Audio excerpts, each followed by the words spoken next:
What's going on, guys? It's Ben here from BH Aquatics, and in today's video we're going to be setting up the second of two summer tubs that were derived from 55-gallon reservoirs. As you can see, the other half is right here, but we split them in half so that they'd be 30 gallons a piece, just because, breeding live bearers, with fry that are going to be in these. Sorry, I got attacked by a bee there. With fry in these tubs, it's going to be difficult for them to find food in anything larger than a 30 gallon, so we want to keep it as minimal gallons wise as possible, but still have enough room so that they can constantly breed throughout the summer. As you can see here, we're just going to wash out the interior of the tub, just because when we originally cut these tubs in two, there was a lot of plastic flying all over the place, since these are made out of plastic. So we just want to make sure that all the contaminants that were once in this barrel are officially out of it with just small water spray down. This is important with water, especially, rather than doing it with water and soap, just because if the soap stays in the water, that can contaminate the water for the fish and make it unhealthy for them to live in these tubs. So as you guys can see, we got the tub all filled up. Well, not completely filled up, but enough so that it doesn't overflow if it rains. Basically, something we're going to be doing a little bit different in this tub is that, as you guys know, if you watched the last tub setup, we used large leaf Anubias as plant cover for the fry of the different fish, whatever we decide to stock this with.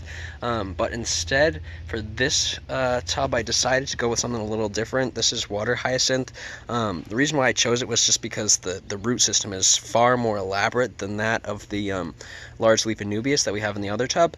So this would be perfect for fry to hide in, since the fry in the first tub I'm probably going to take out as they have fry and put into my tanks inside in the fish room.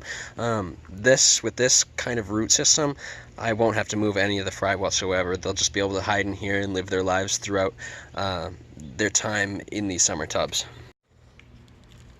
Due to the fact that these water hyacinths did come from a wholesale distributor, you never really know what kind of contaminants could be in it, so we're just going to, before we put it in the tub, instead of putting it directly in, we're just going to spray it off with the hose, especially the root system, since that's the part of the plant that was in the water. Spraying off the plant a little bit is fine. Just be pretty gentle with the amount that you're spraying the plant. Try not to be too aggressive, because you could kill the plant.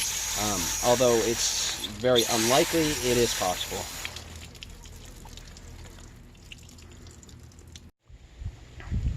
So as you guys can see, we got all the water hyacinth in. There's only 3 plants that I got, because if you get more, it can be pretty pricey. I got 3 for $10, so that was a pretty good deal.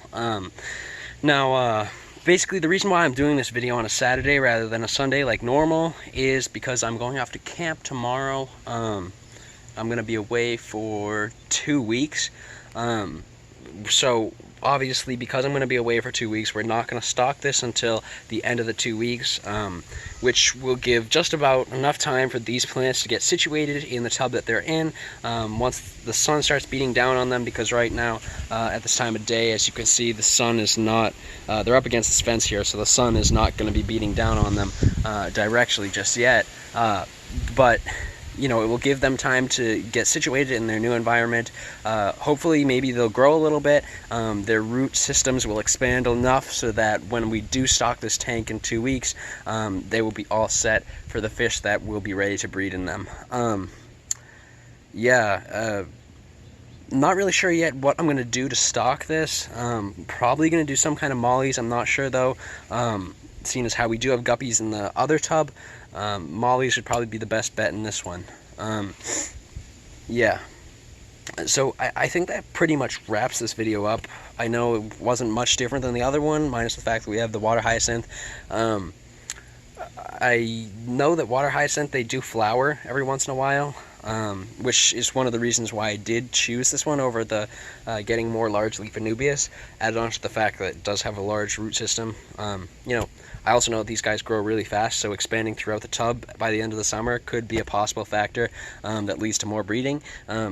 So overall, I hope you guys enjoyed this video as much as I enjoyed making it. If so, leave a like, subscribe to my channel, and thank you guys so much for watching. I'll see you guys at the end of camp on Sunday in 2 weeks.